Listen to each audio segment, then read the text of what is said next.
I nderuar kryetari i Partisë Demokratike, nderuar kryetari i Këshillit Kombëtar, të nderuar anëtarë të Këshillit Kombëtar, të dashur miq. Kemi bërë një rrugë gjatë për të ardhur deri këtu. Gjatë kësaj rruge jemi përplasur, jemi lodhur, jemi mërzitur. Jemi ballafaquar me regjimin dhe gjitha format e mundshme. Imagjinoni vetëm një moment, pa tifozlik, thjesht në mënyrë faktuale. Si do ishte demokracia shqiptare nëse gjatë viteve të fundit do mungonin denoncimet e Partisë Demokratike dhe protestat e Partisë Demokratike. Do kishim shumë më pak denoncime dhe gati as edhe një protest. Partia jonë është një parti pasioni, në te ka shumë pasion. Pasioni është dhe mbetet i nevojshme në kushtet e luftës për ekzistencë, por si çdo cilësi vjen me një tëmet dhe pasioni nëse është i pakanalizuar sjell çorganizimin. E kemi bërë një hap të parë me zgjedhjet në struktura, të cilët mundsuan si asnjëherë më parë përfaqësimin e grave dhe të rinjve. E quajtëm ri për të rritje. Ju në këtë sallë jeni shembull i më i rëndësishëm i saj sot. Por duhet të shkojmë më larg, duhet të ndryshojmë veten më shpejt. Po që ndryshojmë veten, rreth parë duhet të kuptojmë pak më mirë të tjerët, duhet të kuptojmë pak më mirë sistemin. Në këtë drejtim do të ndajmë në 2 pika të cilat i vlerësoj themelore, të cilat më pas shërbejnë për vendosjen e strategjisë. E para, Edi Rama nuk frymëzon. Është krijuar një perceptim i gabuar ku na kërkohet neve të frymëzojmë, ndërkohë që ai nuk e ka instaluar sistemin e vet nëpërmjet frymëzimit, por e ka instaluar nëpërmjet ndërlidhjes së interesave të ndryshme ku shumica e tyre janë interesa kriminale. Dhe mos gabojmë, kjo është shumë e rëndësishme, sepse duke i përqendruar përpjekjet tona tek frymëzimi, veprojmë në plane të ndryshme nga ai ku ekziston dhe imponohet sistemi. Nëse kjo kuptohet, zhvendoset qendra e rëndesës nga individi tek ekipi. Çështja nuk qëndron te sa shumë mund të frymëzoj secili prej nesh individualisht, por si mund t'i përgjigjemi të gjithë sistemit bashkërisht. E dyta, çfarë do të themi, çfarë do të bëjmë, këtë do të emrojmë, ne nuk do e kënaqim asnjëherë propagandën e regjimit. Por çdo herë nuk ka një skenar të vetëm ku lajmi që do dalë nga ne, nga këtu, apo kudo që tjetë, do tjetë një lajm i favorshëm. Jo sepse nuk ka gazetar të ndershëm në vendin tonë, por sepse nga mënyra se si është ndërtuar sistemi, proksit e regjimit kanë depërtuar kudo dhe kanë zë kudo. Për shembull, nëse ne bëjmë protesta pa dhunë, na thonë se dalim xhiro në bulevard.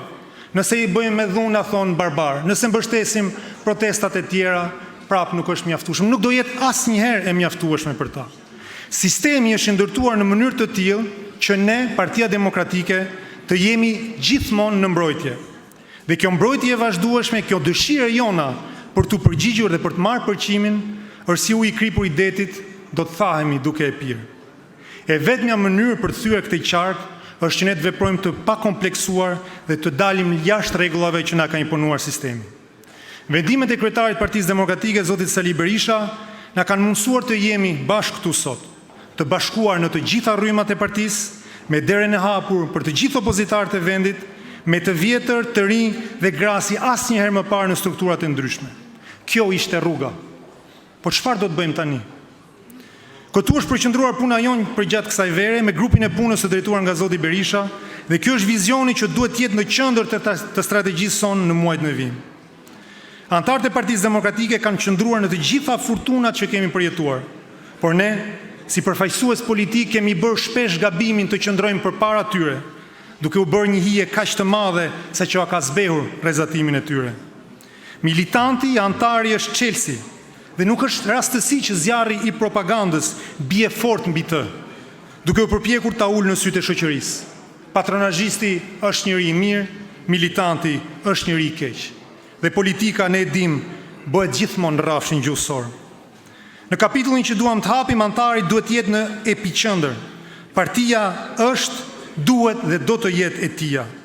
Që ai të luajë rolin që i takon duhet fuqizohet, dhe çdo demokrat duhet ketë hapësirën e vet.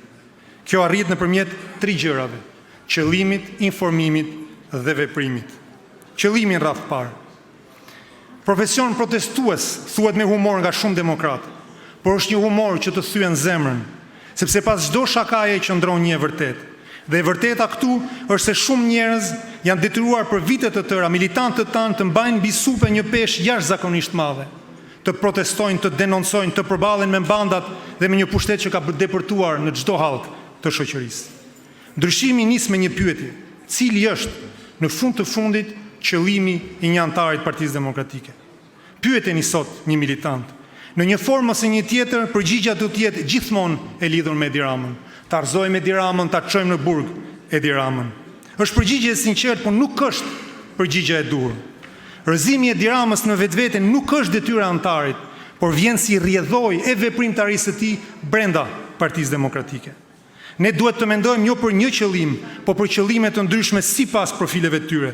Duhet krijojmë një hapësirë për çdo demokrat ku gjithë secili të angazhohet sipas aftësive të veta. Nuk ka një mënyrë për të bërë opozitë. Është një koncept ngushtues që përjashton nga veprimi shumë demokrat. Ka po aq mënyra të bërit opozitë sa ka vetë demokrat. Qëllimi një antari mund të jetë lidhja me njerëzit, t'i ndihmojë dhe t'u gjejë zgjidhje problemeve të tyre, mund të jetë formësimi i opinionit publik, mund të jetë dhe të vazhdojë të jetë rezistenca dhe denoncimi i skandaleve të regjimit. Ka dhe të tjera, dhe na takon neve t'i gjejmë gjithë së bashku. Informimi në radhë dytë.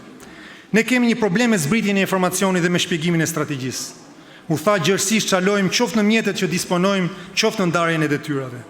Prodhojmë çdo ditë mendim politik, analizë, qëndrim, denoncim, dhe ky mendim niset në të shumtën e rasteve drejt publikut të gjerë, pa bërë ndalesat e nevojshme të antarësia jonë.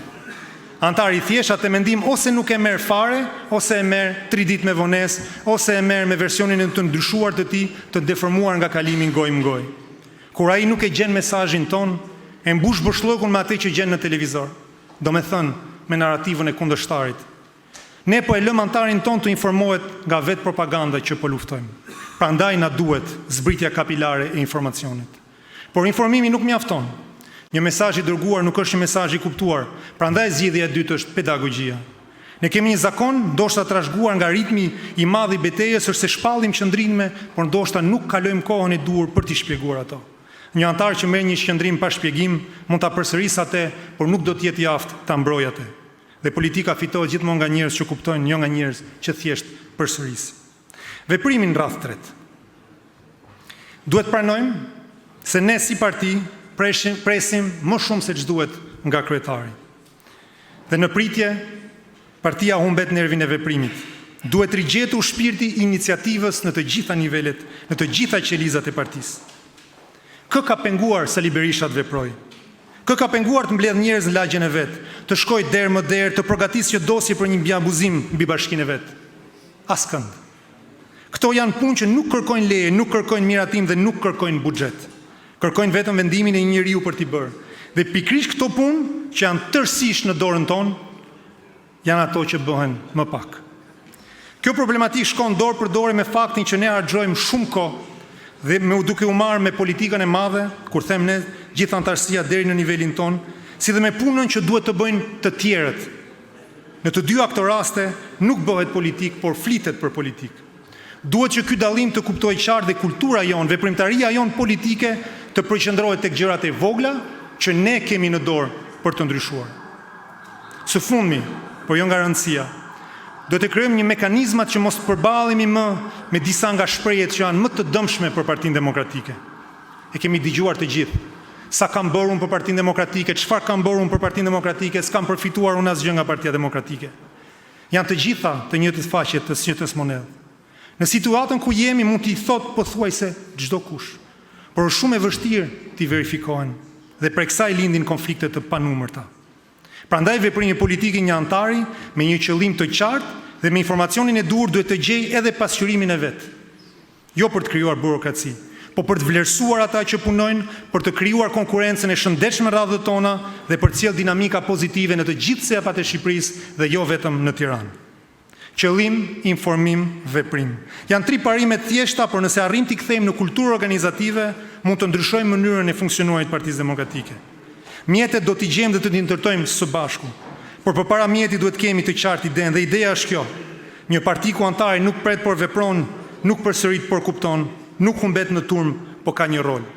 Një parti ku energjia e mira demokratëve nuk shpërndahet, por kanalizohet drejt një drejtimi të përbashkët. Nëse arrim ta bëjmë këtë, atëherë nuk do të kemi vetëm një parti më të organizuar, por do të kemi forcën që i duhet Shqipërisë për t'u përgjigjur një sistemi me një sistem tjetër, me kundërshembullin pozitiv, me organizimin më të mirë, dhe mi të gjitha me antarësinë më të fuqizuar. Ju falenderoj.